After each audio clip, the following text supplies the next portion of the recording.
Assalamualaikum warahmatullahi wabarakatuh. Senang sekali saya Azza Riyad bisa kembali berjumpa dengan pemirsa Antv, khususnya pemirsa yang ada di wilayah Jawa Barat.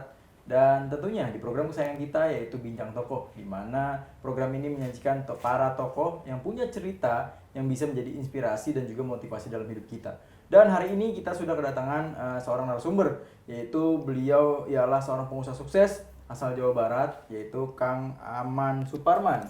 Kang Aman ini adalah seorang pengusaha sukses asal Jawa Barat yang dikenal sebagai pengusaha di bidang industri halal ya Pak. Ya, betul. Dan Kang Aman ini saat ini menjadi CEO dan juga founder dari PT Soka Cipta Niaga ya Kang ya. Dan boleh diperkenalkan sedikit Kang untuk menyapa para pemirsa Kang? Baik, terima kasih. Assalamualaikum warahmatullahi wabarakatuh. Salam kenal, salam hormat semuanya. Perkenalkan, saya Aman Suparman. Tadi sudah dikenalkan sama Bang Ajis ya, sebagai CEO maupun founder di PT Soka Cipta Niaga. Dan yang pasti kita bergerak di bidang industri halal gitu. Nanti kita akan kupas apa itu industri halal. Wah, gitu. menarik sekali pemirsa. Baru dimulai di awal ini sudah mulai ada cita-cita menarik nih. Ya, Kang, ini kan berbicara sebagai pengusaha kan. Ya. Nah, ini kan pengusaha pasti punya cerita juga di masa kecilnya. Sebenarnya seperti apa sih masa kecil Kang Aman ini waktu mungkin masih sekolah dulu? Baik, mungkin saya sedikit cerita 40 tahun yang lalu, khususnya di Bandung. Saya lahir di tengah keterbatasan. Jadi alhamdulillah, syukur Bang Ajis ini masih hidup sampai sekarang nih. Alhamdulillah. Saya lahir dengan kondisi kaki kelaput. Artinya kelaput itu kaki bengkok.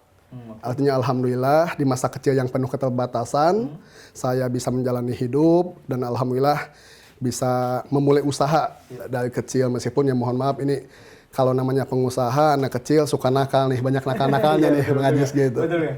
Gitu. Waktu kecil dulu bersekolah di mana, terus besar di mana? Di Bandung atau gimana? Ya, jadi kalau orang bilang saya tuh USA, orang Sunda asli. Jadi sekolah dari mulai TK Bandung sampai SMP sampai SMA itu saya habiskan di Bandung, Bang. Di Bandung. Iya, betul. Gitu. Kalau boleh tahu Kang seperti apa sih mungkin pendidikan dari orang tua, kemudian cerita-cerita menarik di masa sekolah dulu Kang? Ya, jadi memang tadi di tengah keterbatasan itu saya sekolah itu agak sedikit spesial. Agak protektif gitu. Jadi sama ibu tuh karena tadi ada sedikit keterbatasan di kaki, alhamdulillah kita didorong untuk bergaul dengan teman-teman. Meskipun awal-awalnya banyak dibully lah. Dan keluarga pengusaha itu lahir daripada keluarga pengusaha. Jadi ibunya pengusaha, bapaknya pengusaha, sehingga anaknya memang dari kecil lingkungannya lingkungan pengusaha gitu. Tapi ya alhamdulillah tadi di tengah keterbatasan tidak selancar dan tidak semulus yang orang duga gitu. Karena tadi mungkin ya mulai lahirnya memang tidak normal lah bisa dibilang. Nanti ini akan menjadi latar belakang kenapa bisnis kaos kaki gitu. Oke. Gitu. Kang, ngomongin masa kecil itu kan di backgroundnya adalah keluarga pengusaha. Kang. Betul. Saat itu keluarga usaha apa Kang? Jadi kalau zaman sekarang dibilangnya Alfamart atau retail modern. Jadi zaman dulu namanya toko kelontongan. Gitu. Jadi semua dijual lah gitu kan. Alfamart tuh Kang ya? Gitu. Jadi orang tua dulu bikin kayak toko kecil-kecilan, toko serba ada. Ya alhamdulillah dari situ dari kecil sudah dilibatkan untuk mengelola ikut usaha gitu. Jadi ikut belanja, ikut ngitung uang, ikut jaga. Jadi mentalnya memang dibentuk dari kecil seperti itu. Gitu. Sempat ngambil uang juga Kang? Ya namanya anak kecil kadang-kadang kalau ada tukang es krim jalan ya kita agak-agak dalmaji ya gitu. Agak-agak nambah-nambah lah gitu buat jajannya gitu. Gitu Bang Ajis gitu. Tapi ketika masa kecil apa sih yang diberikan oleh orang tua Kang ketika itu? Ya, jadi saya selalu ingat nasihat orang tua itu pada saat kita punya kelemahan, Allah pasti ngasih kelebihan gitu. Jadi pada saat saya dikasih kelemahan di kaki, tentu saya punya kelebihan. Jadi waktu kecil saya cerewet gitu. Nah karena cerewet, dagangnya laku gitu. Jadi kalau misalnya bantuin orang dagang tuh, yang lain ngomongnya 1-2, kita ngomongnya panjang gitu Pak Ajis. Jadi harapannya ya orang tua selalu menekankan bahwa tidak ada yang sempurna.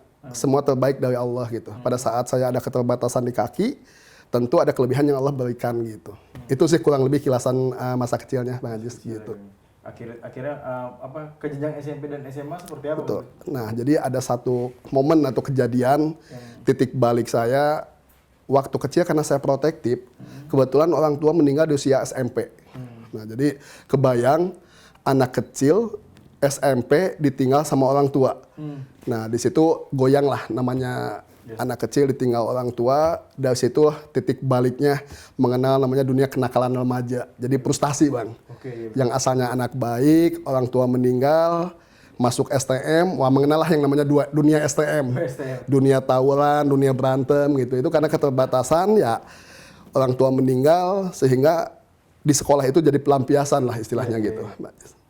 Dan kala itu benar-benar akhirnya menjadi ikut nakal ya Kang? Ya gitu. Jadi ibaratnya di STM kalau nggak nakal, nggak tawuran, bukan anak STM katanya gitu kan. Gitu. Jadi menarik nih Kang, kenapa kan dari kecil sudah dididik menjadi seorang pengusaha, belajar tidak mengambil sekolah kejuruan gitu, mungkin SMK mungkin yang lebih tepat ya Kang ya? Betul. Kalau ini STM ini kan lebih kepada teknik, segala macam. Ini emang awalnya cita-cita apa sih Kang? betul. Jadi cita-citanya jadi pedagang, jadi pengusaha.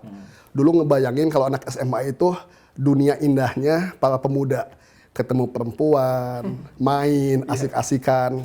Tapi karena kelas 3 itu orang tua meninggal, ibu itu meminta supaya saya masuk STM.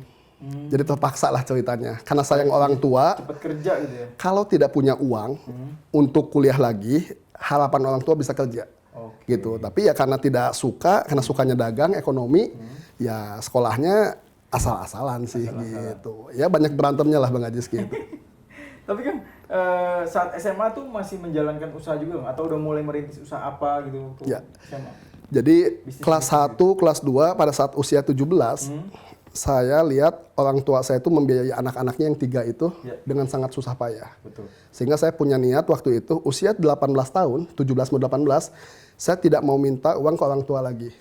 Gitu. Jadi pingin mandiri karena prihatin melihat orang tua berjuang membesarkan kita gitu. Jadi saya waktu itu memutuskan untuk berjualan. Jadi jualan kaos kaki ke teman-teman di sekolah maupun ke saudara-saudara Bang. Gitu. Jadi itu titik baliknya gitu. Kenapa harus kaos kaki gitu? Karena ada channelnya atau gimana nih Kang? Jadi pertama ya orang bilang bisnis dari hobi. Sebenarnya bukan hobi ya, karena tadi kaki saya agak terbatas sehingga saya itu senang mengkoleksi kaos kaki. Karena untuk menutupi salah satu kekurangan kaki saya. Jadi kaki saya itu kelaput gede sebelah. Nah, untuk menutupinya saya beli kaos kaki yang panjang, jadi agak panjang.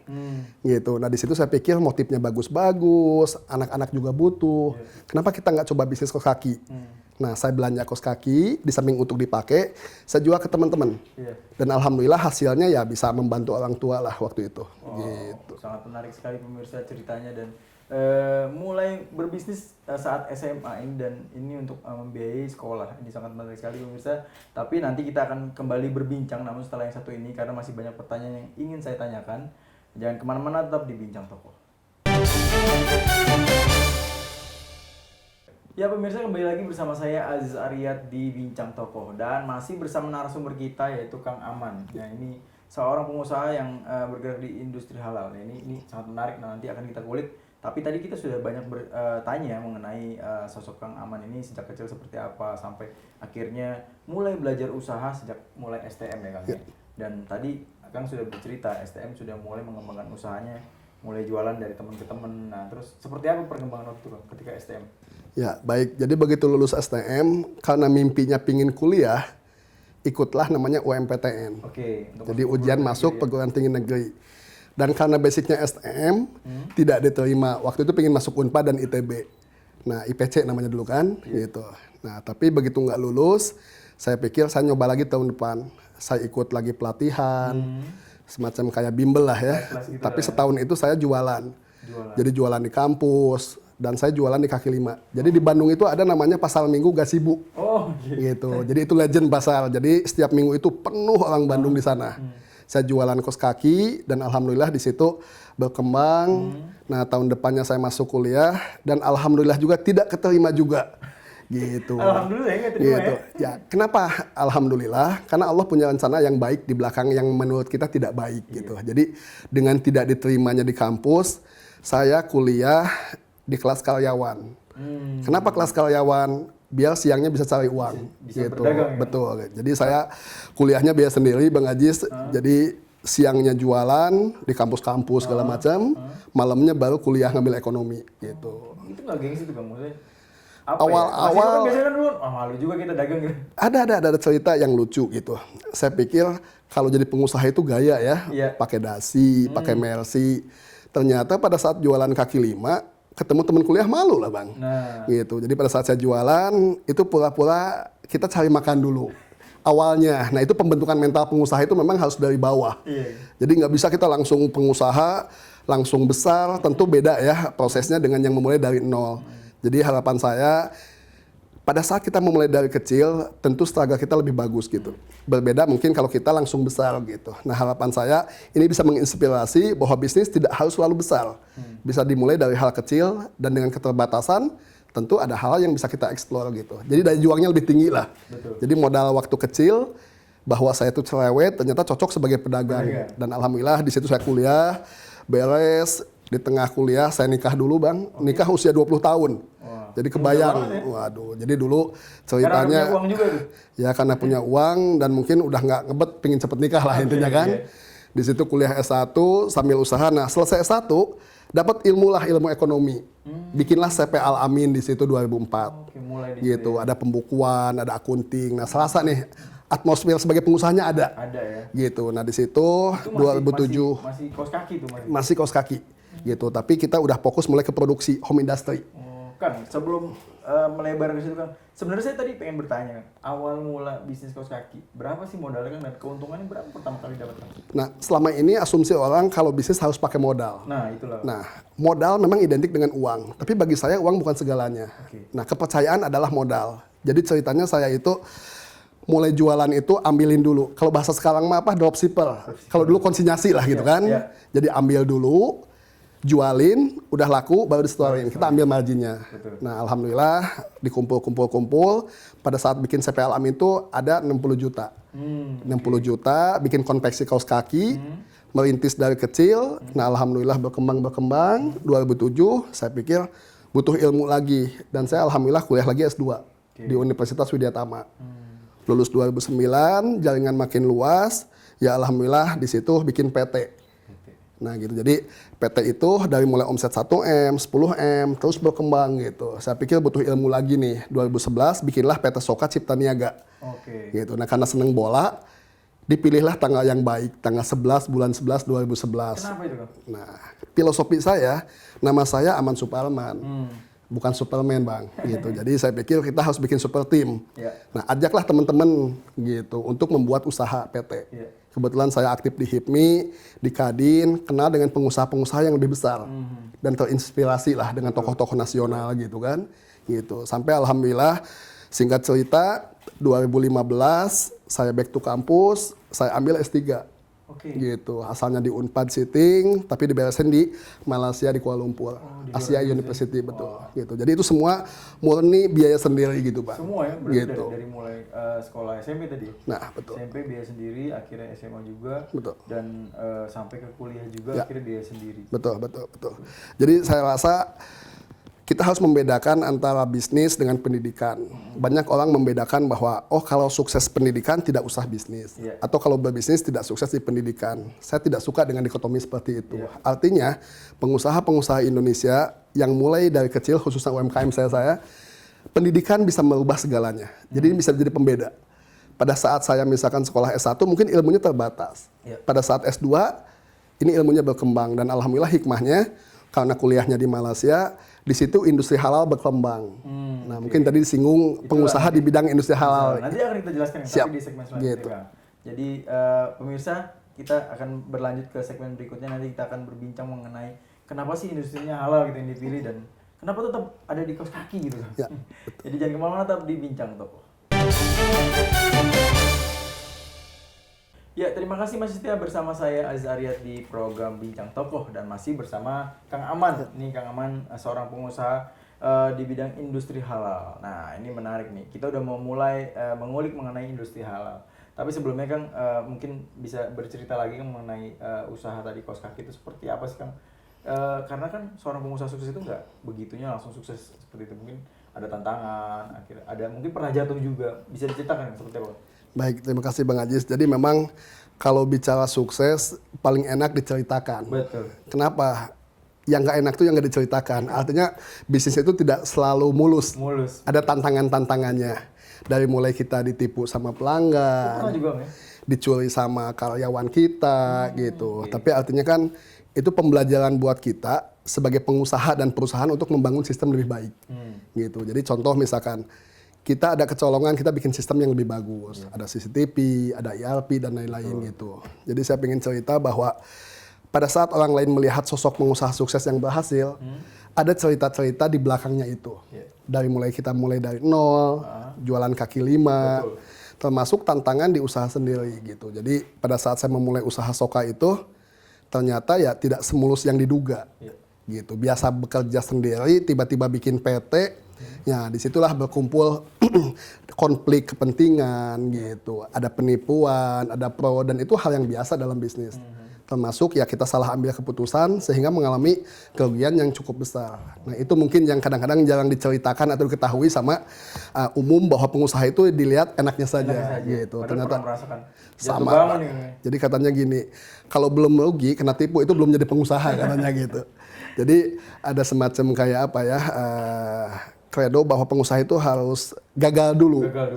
Harus bangkrut dulu, baru kita punya ilmu, punya pelajaran untuk memperbaiki sistem dan lebih besar lagi gitu. Seperti apa sih kegagalan yang pernah dirasakan dulu kamu?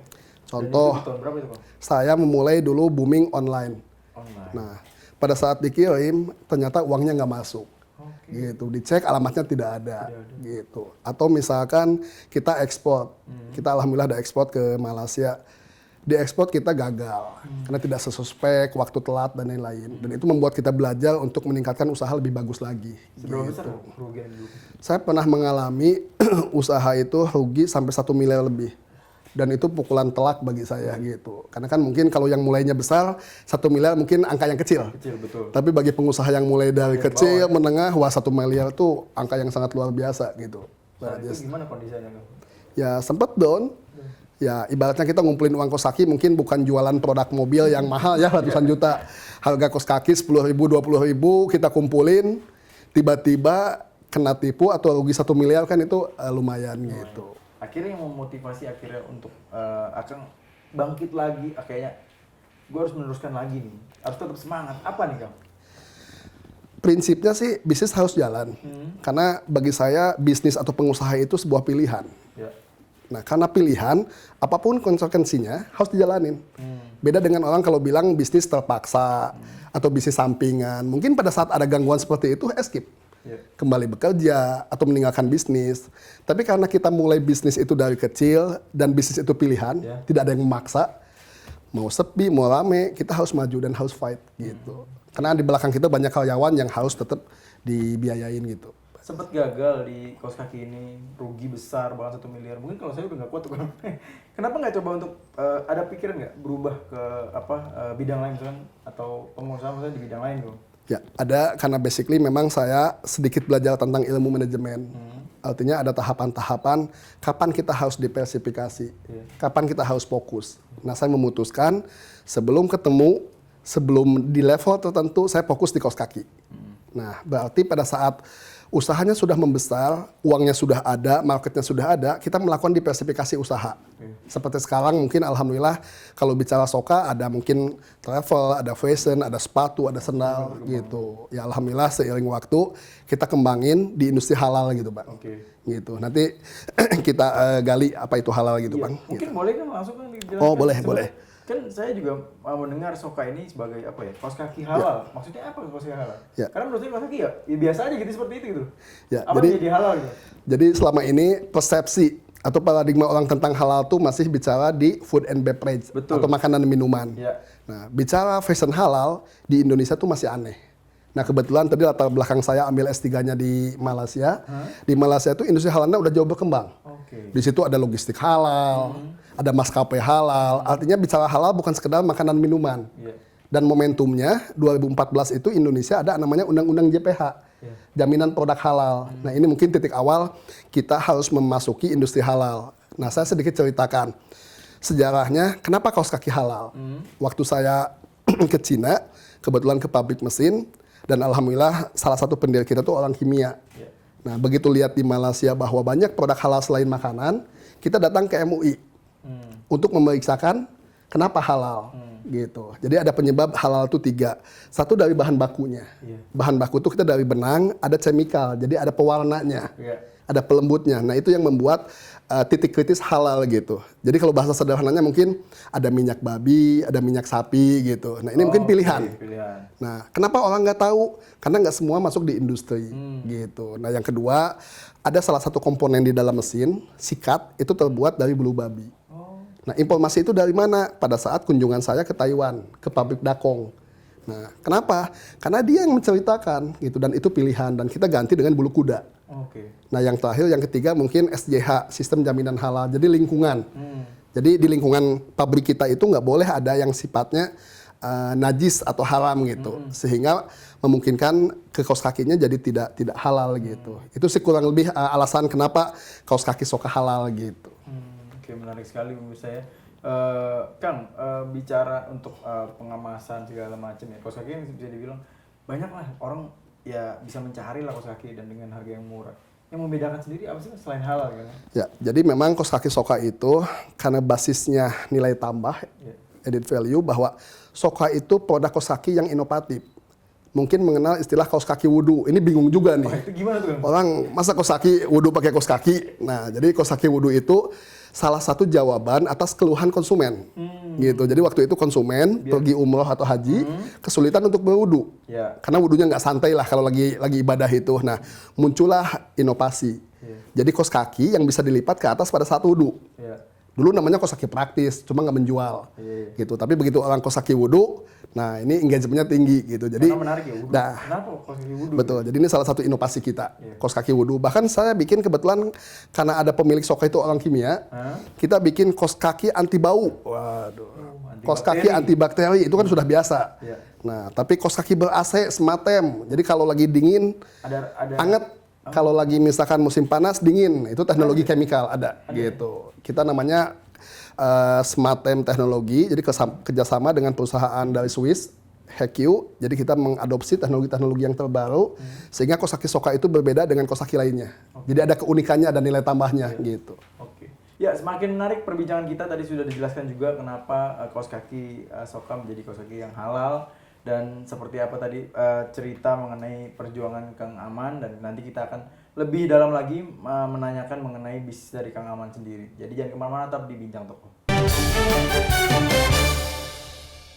Ya, terima kasih pemirsa masih setia bersama saya di Bincang Tokoh dan masih bersama Kang Aman, pengusaha di bidang industri halal. Tadi sudah banyak bercerita mengenai industri halal seperti apa, kaos kaki halal tuh kenapa bisa disebut kaos kaki halal, dan sekarang kita pengen nanyakan Kang, akhirnya bisnis Soka ini berkembang pesat ya Kang ya, dan kabarnya juga sudah mulai mengembangkan usaha di bisnis lain juga Kang. Bisa dijelaskan sedikit Kang, seperti apa strategi marketing dari Kang Aman sendiri ya?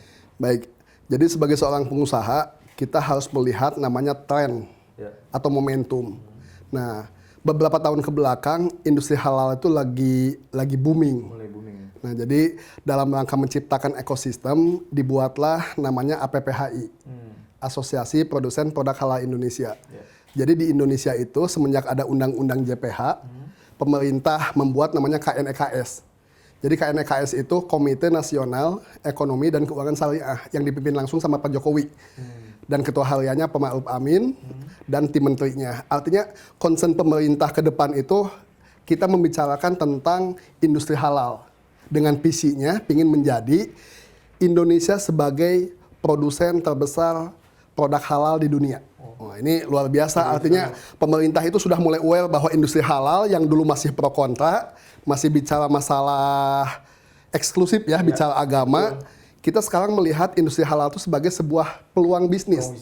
Nah, jangan sampai terjadi paradok Indonesia sebagai muslim terbesar di Indonesia, di dunia, mohon maaf, tapi sebagai konsumen saja. Dan Brazil yang notabene non-muslim, mayoritas, itu menjadi produsen terbesar produk halal di dunia. Nah, ini challenging mungkin buat pengusaha-pengusaha di Indonesia, bahwa ke depan kita bicara halal bukan bicara agama, eksklusif, tapi ini sebuah bisnis yang menarik.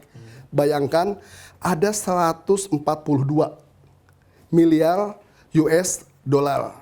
Ini market size yang luar biasa menurut saya. Ini baru halal food. Belum cerita ada fashion, ada travel, ada kosmetik. Tentu industri halal itu akan berkembang pada saat tercipta ekosistem yang baik. Ekosistem itu ada triple helix ya, kita bicara pemerintah sudah oke, akademis sudah oke kajiannya. Nah yang terakhir mungkin kita butuh pengusaha. Dan alhamdulillah kebetulan saya di HIPMI, di Kadin, dibentuklah BES, Badan Ekonomi Syariah di Kadin. Di HIPMI dibikinlah Komtab Industri Halal. Dan saya juga alhamdulillah dipercaya sama teman-teman untuk menjadi ketua APPHI, Asosiasi Produsen Produk Halal Indonesia. Di situ ada makanan, di situ ada pakaian, ada kosmetik, ada vaksin, farmasi maksudnya ya. Artinya industri halal itu semakin luas gitu. Jadi bicara tadi strategi, halal sebagai sebuah nilai tambah. Artinya halal bukan sekedar kewajiban, tapi nilai tambah bentuk pelayanan terhadap konsumen. Artinya Soka mensertifikatkan atau memeriksa kosaki halal itu, ini bagian daripada strategi. Makanya alhamdulillah insya Allah nih tahun depan Soka akan IPO. Dan kita juga udah kerjasama insya Allah dengan BPKH. Jadi BPKH itu udah Badan Pengelola Keuangan Haji. Bayangkan uangnya 150 triliun. Ini mau diapain? Sedangkan amanat undang-undang 20% itu wajib direct investment. Jadi mohon maaf nggak disimpan di bank saja, tapi digolangkan untuk mensupport industri halal. Artinya insya Allah Soka ke depan tahun 2022 kita akan membuat namanya kain ihram, tentunya halal. Gitu. Karena kan ini dari kos kaki ini pengembangannya, sama-sama benang, sama-sama industri rajut, sehingga kita akan diversifikasi ke produk-produk keperluan umat muslim di Indonesia maupun di dunia. Kita bicara kos kaki, kita bicara sepatu, kita bicara pakaian, dan tentu ke depan akan muncul peluang-peluang industri yang besar. Seperti kosmetik, mungkin ini salah satu contoh yang sudah sukses di Indonesia dengan tagline halalnya. Gitu. Saat ini Soka sendiri sudah merambah ke kosmetik atau? Ya. Kalau kita masih basisnya itu fashion ya? Gitu. Jadi kita ada 3 produk, 3 bisnis, 1 halal fashion. Jadi kalau dulu cuma kos kaki aja, sekarang naik kelas nih. Udah mulai kita main istilahnya mah di aksesoris seperti dompet, kita ada sabuk, ada tas, sampai kita naik menjadi pengusaha kelas atas. Ada topi atau peci gitu. Jadi selama ini kan pengusaha bagian bawah kan, gitu. Di samping fashion kita alhamdulillah Soka sekarang punya Soka Travel. Artinya kita bilang halal travel. Nah, ini apalagi nih masa travel udah halal gitu. Karena kita concern di industri halal. Jadi apa yang membuat halal? Tentu orang bilang mungkin wisata ramah muslim. Jadi makanannya halal, tempat yang dikunjunginya halal. Jadi nggak boleh main ke yang tidak halal-halal gitu. Terakhir kita insya Allah alhamdulillah sudah main di halal food juga. Kita ada industri tempe yang higienis. Tentu selalu Soka itu identik dengan inovasi gitu. Jadi kita nggak mau bisnis kalau cuma ikut-ikutan gitu. Gitu Bang Ajis. Kang, tapi berbicara perkembangan industri halal, kalau di Indonesia sendiri, Kang Aman melihatnya seperti apa sih, Kang? Sekarang seperti yang saya tadi sampaikan, 2 tahun 3 tahun ini sangat booming. Dulu orang bicara kalau fashion halal, apa sih halal, kosaki masa dimakan. Sekarang dengan pemerintah, 10 tahun yang lalu kita tuh bottom up. Sekarang udah top down, artinya pemerintah udah mensupport luar biasa. Sampai alhamdulillah nih Pak Erick Thohir tuh menjadi ketua MES, Masyarakat Ekonomi Syariah. Sampai Dewan Pakarnya itu Pak Peri Warjio. Di situ ada Pak Wimbo. Artinya tokoh-tokoh nasional sudah turun gunung semua untuk memajukan industri halal. Nah harapannya 2030 seperti targetnya Pak Jokowi, bahkan katanya 2024 Indonesia harus jadi produsen halal terbesar di dunia. Yang mudah-mudahan tadi bukan sekedar jargon, tapi ada konkretnya, ada support terhadap industri halalnya. Gitu. Jadi kita harus bottom up dari bawah dan harus top down dari segi regulasi. Itu harapan kita ke depan. Gitu. Kang, kalau untuk produsen ataupun konsumen sendiri, tingkat kesadaran untuk memakai produk-produk halal itu sebesar apa sih Kang?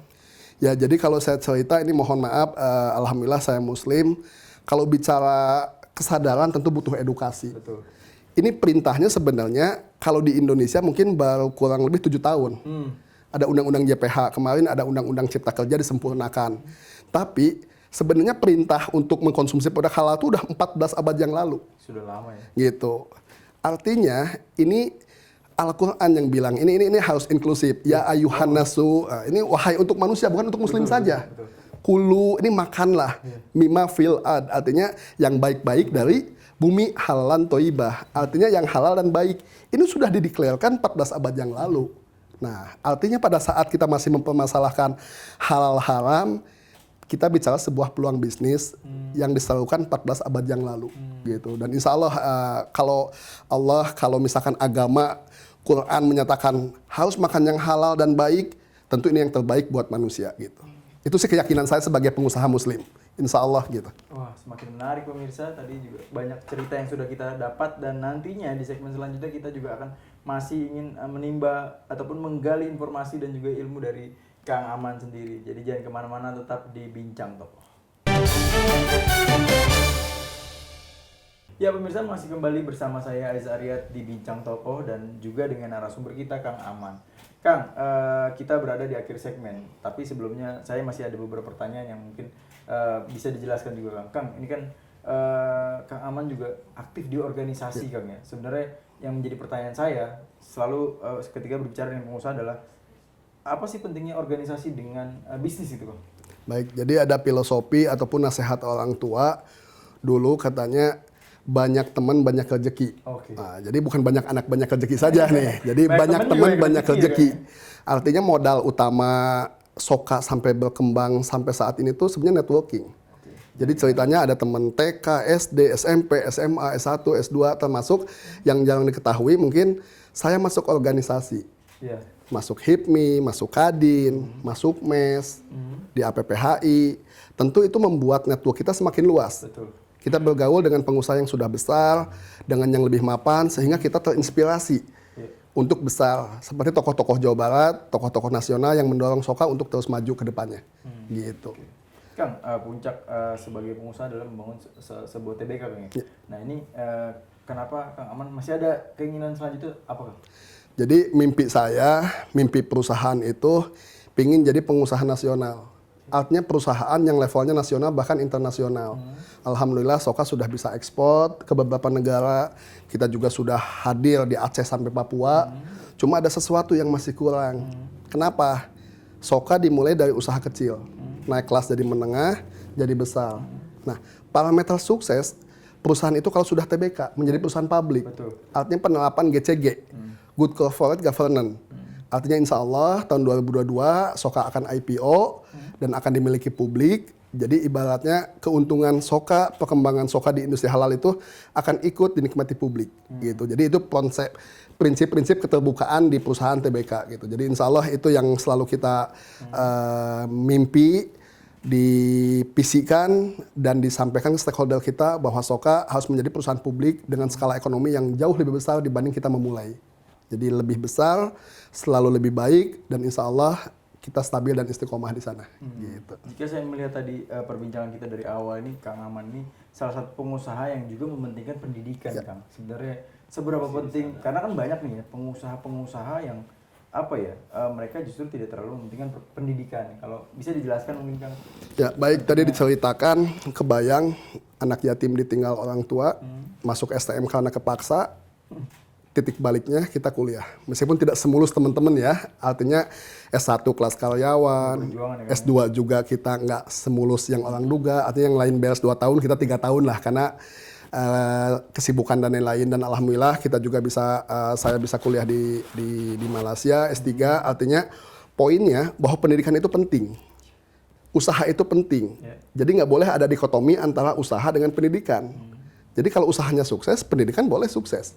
Gitu. Jadi jangan sampai karena dengan alasan usaha tidak mau menyelesaikan pendidikan, atau karena alasan pendidikan tidak mau memulai usaha. Gitu. Jadi itu pesannya bahwa jangan pernah mendikotomi pendidikan dan usaha. Dua-duanya penting. Bisnis penting, pendidikan penting, dan insya Allah yakin pengalaman saya dengan pendidikan akan menjadi pembeda, akan menjadi leverage buat usaha kita makin maju ke depannya. Karena tanpa pendidikan formal maupun informal ya. Tadi yang saya ceritakan yang formal informalnya banyak lah. Saya ikut ISQ, ikutan pelatihan-pelatihan. Artinya salah satu poinnya yang bisa mengubah usaha dari kecil menengah besar itu salah satunya ilmu. Ilmu itu di pendidikan. Itu closingnya gitu. Oh, Kang, tidak terasa Kang perbincangan kita sudah di penghujung acara. Namun Kang, mungkin ada pesan yang ingin disampaikan karena pemirsa kita juga mungkin di sini ingin memulai usaha, memulai menjadi pengusaha juga berbisnis. Mungkin ada pesan Kang? Ya, pesan untuk pengusaha-pengusaha muda Kang. Intinya mulai dari sesuatu yang ada, mau itu kecil, menengah, besar. Jadi jangan sampai banyak teori, banyak konsep. Kita punya uang 1 juta, mulai dengan bisnis yang 1 juta. Tapi kalau punya uangnya 1 miliar, ya mulai dari 1 miliar. Punya uang 1 triliun, ya mulai dengan 1 triliun. Yang penting mah action atau mulai. NATO, no action, talk only, itu banyak dilakukan sama orang. Nah kita balik bukan NATO gitu, tapi melaksanakan apa yang kita pahami gitu. Jadi nggak banyak bicara, pokoknya mulai aja mau kaki lima, apalagi sekarang udah online, tinggal bikin akun medsos gampang gitu. Jadi 1000 teori itu nggak akan pernah berhasil. Tapi 1 kali action itu langkah awal untuk memulai perjalanan kita yang lebih besar. Itu mungkin Bang Ajis. Gitu. Wow, banyak sekali ya pelajaran-pelajaran yang sudah kita dapat dari Kang Aman, pelajaran hidup dan bagaimana cara mendirikan usaha yang akhirnya sampai sekarang menjadi sukses. Kang, terima kasih banyak Sama-sama, sudah memberikan sama-sama, waktunya, Bang Ajis. memberikan ilmu yang sangat bermanfaat buat kita dan juga buat pemirsa. Mudah-mudahan apa yang disampaikan tadi bermanfaat dan bisa memotivasi pemirsa dalam kehidupan sehari-hari. Kalau gitu, saya Aiza Aryat pamit undur diri dan juga Kang Aman. Wabillahi taufiq wal hidayah. Wassalamualaikum warahmatullahi wabarakatuh.